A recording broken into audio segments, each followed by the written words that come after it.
What's going on, everyone? My name is Jake, this is Where I Talk Capes, and today we're here to talk about the X-Men casting rumours again. We finally have some rumours for probably the biggest X-Men to cast. That's right, because I have been seeing reports flying around from a few different places, fairly reputable leakers and scoopers, that Marvel have approached a couple of names about a couple of key characters. So, the rumours are coming out that Marvel have approached two different names, apparently, regarding the casting of Magneto, and they have reached out to one actor regarding the casting of Professor X. So let's talk about the Magneto castings first. There's issues with them. So, first of all, let's talk about the first name that has apparently been approached to play Magneto, and that is Denzel Washington. I don't like this. Now, don't get me wrong, Denzel is Denzel. Denzel would be absolutely incredible in this role. However, Magneto's origin is so specifically tied to one point in time, and that is his upbringing as a Polish Jew taken to the concentration camps during World War II.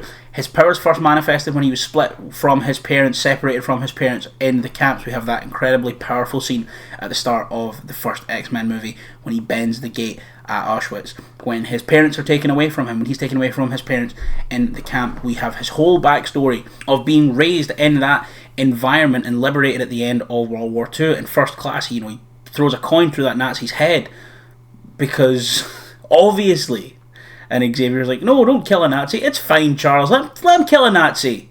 Let him kill the Nazi, Charles. Come on. Now, there have been a lot of arguments recently over the last few years of how do we do this in 2025, with the Holocaust being 80 plus years ago.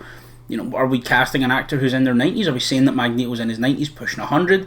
Or do we look at that? Do we look at, is there a way that we can transpose his story and his origin onto, any other historic genocide, apartheid South Africa or Rwanda? But I just think the character of Magneto is so important to representation within the comics, and I think to take away his Jewishness and cast, first of all, not casting a Jewish actor is something I wouldn't consider, especially since we finally have our first Jewish Ben Grimm on screen with Ebon Moss-Backrack, and I just think that skipping over Magneto's Jewish heritage to make it fit within the timeline neater, that's kind of a little bit gross. I'm not a fan of that at all. I also think, he's the most famous Jewish comic book character there is, and we've already not cast a Roma actor for Doctor Doom. Now, realistically, that's probably just a rug pull. We're probably going to get our Doom Prime revealed in Secret Wars, I would imagine, and then that's the Doom that we kind of follow going forward. But it's still that there's a lot of backlash to that. Not just how creatively bankrupt it is that they just brought Robert Downey Jr. back to shifting tickets, but the fact that it's not a Roma actor playing Doctor Doom.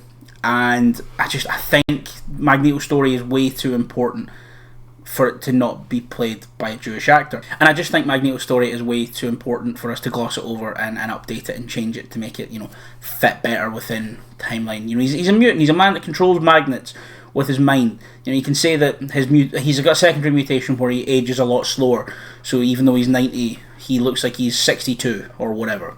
That's fine. We have Jason Isaacs. He's there. Let it be him. But on top of that, Denzel has said that he's looking to wind down his career soon. He has been rumoured for a villain role in Black Panther 3, which I think is a lot of fun. And again, I think Magneto in a Black Panther movie could be a lot of fun.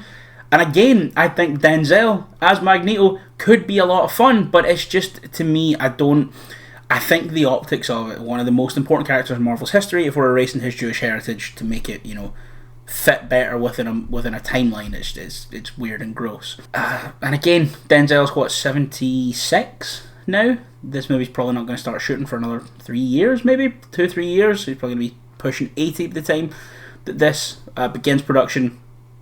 And Magneto's not a character you sign on for a 2 to 3 picture deal. Denzel has spoken a lot about how he wants to retire soon. I don't think we see it here. I think he said he wants to do a Marvel project. That's probably why he's going to be a one and done in Black Panther 3, but he's probably going to be out of the game in the next few years. I don't think when we're getting Magneto, if we're not tying him down to at least a 10 picture deal to show up in loads of other things, we've not really done it right. And that brings us on to the other actor who has been rumoured for Magneto. And this is, again, another prestigious actor. Another one of the greatest living actors alongside Denzel. This guy's actually Jewish. However, there's no way he does this. The other name rumoured is Daniel Day-Lewis. Apparently Marvel have reached out to Daniel Day-Lewis to be Magneto. He's never going to fucking do it. He's never going to do it. Daniel Day-Lewis is one of the most prestigious actors for a reason. He picks his projects very, very carefully and very, very earnestly, and he puts a lot of time and effort into the projects that he takes.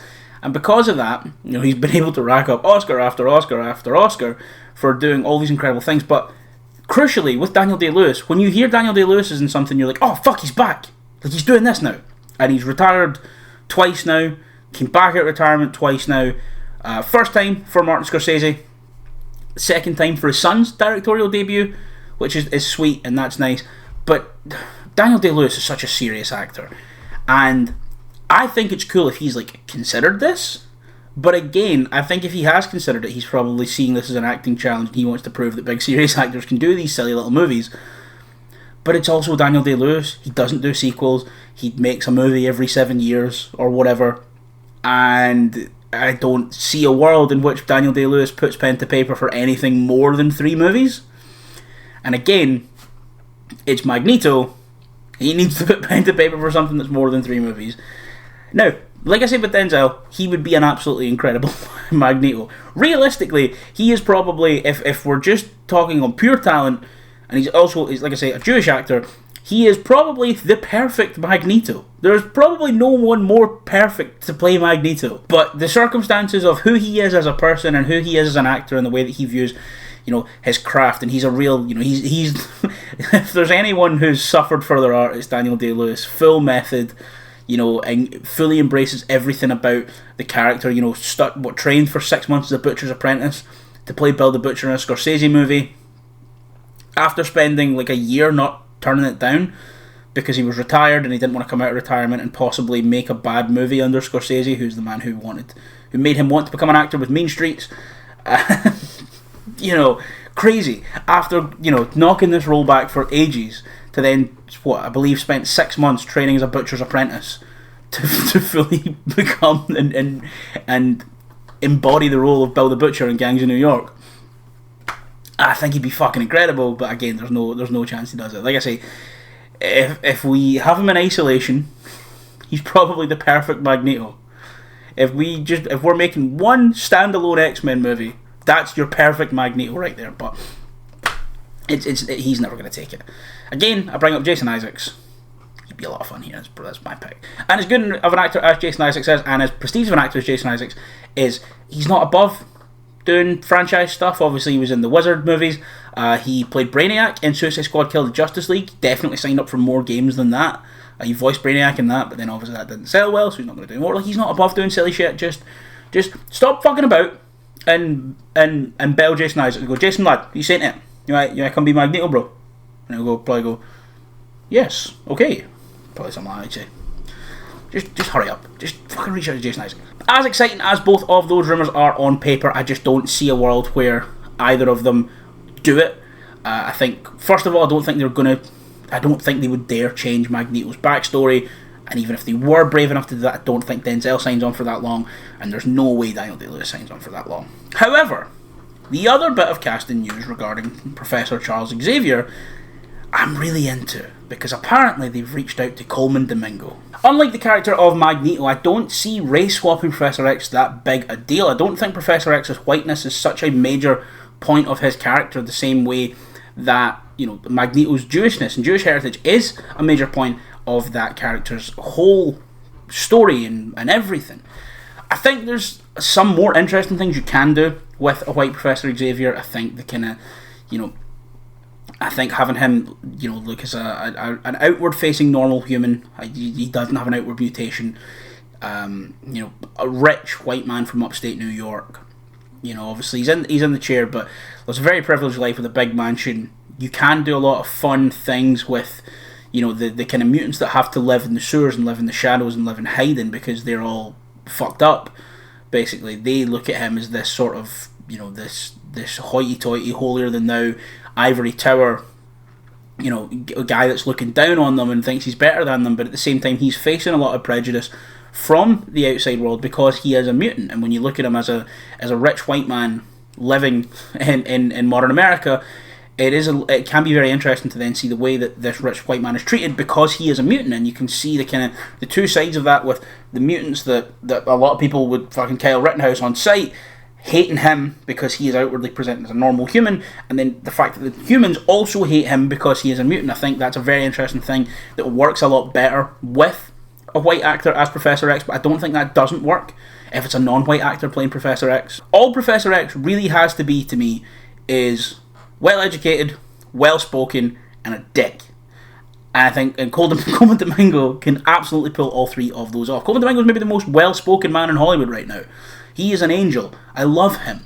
And I think when you consider those are pretty much the only real characteristics I'm looking for in my Professor X, I think Coleman Domingo is an absolute shout. I do believe I did suggest him as one of my picks in the casting video. I fucking love Coleman Domingo. This is a lot of fun. This is so much fun. My only real issue with this is something I mentioned in yesterday's video about the Spider-Man casting news, and that is that he was announced as Norman Osborn. He played Norman Osborn in Your Friendly Neighborhood Spider-Man in the Disney Plus animated show, and to me that's perfect. I've not watched the show yet, as I said yesterday, but that's absolutely perfect to me. That's Norman Osborn. I think when we look at casting Norman Osborn, we look at casting the MCU's Green Goblin, the shoes are fucking huge. The shoes we need to fill are absolutely ginormous. They're fucking ridiculous, the expectations that are going to be put on this actor, whoever it is. And it doesn't matter who it's going to be. They could bring back Dafoe again, and the expectations would still be there, because the expectations were there when he was coming back for No Way Home. People were like, is he still going to be able to pull it off? You know, he's getting up there. Is he still going to bring that same physicality and that same menace? Or are we going to look at him and just be like, oh, he's just a retread of everything? And I think that's his best outing as the Goblin. Admittedly, he didn't have loads and loads and loads as the Goblin, but that's the most I'm entertained by Goblin in that movie, and it's the most I'm entertained by Norman in that movie, and the whole two sides of it all, and the Norman's on sabbatical, honey. Like, that's the fucking greatest thing anyone's ever said on the history of film. Easily.